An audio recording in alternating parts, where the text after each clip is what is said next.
మొత్తానికి ముక్కలు ముక్కలుగా కోసుకున్న కర్బూజా కాయని తీసి మిక్సీలో వేసుకోవాలి. తర్వాత కొంచెం షుగర్ యాడ్ చేసుకోవాలన్నమాట.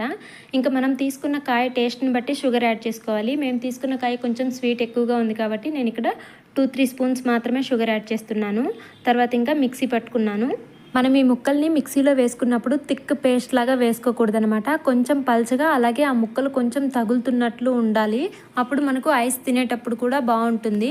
అలాగే నేను ఇక్కడ టేస్ట్ కోసము కొంచెం కొబ్బరిని తురిమి ఐస్ మౌల్స్లో అయితే వేస్తున్నాను అనమాట. ఐస్ తినేటప్పుడు మనకి పలుకులుగా తగులుతూ ఉంటుంది, టేస్ట్ కూడా బాగుంటుంది. ఇంకా నేను ఇక్కడ ముందుగానే ప్రిపేర్ చేసుకున్నాను కదా కర్బూజా జ్యూస్ని అయితే ఆ కొబ్బరి వేసిన ఐస్ మౌల్స్లో అయితే పోస్తున్నాను అనమాట. ఇంకా ఐస్ మౌల్స్ మొత్తంలోకి వేసేసిన తర్వాత ఇంకా వాటికి క్యాప్స్ అయితే పెట్టేస్తున్నాను. ఇంకా అన్నిటికీ క్యాప్స్ క్లోజ్ చేసిన తర్వాత డీప్ ఫ్రిడ్జ్లో 8 అవర్స్ వరకు పెట్టుకోవాలన్నమాట.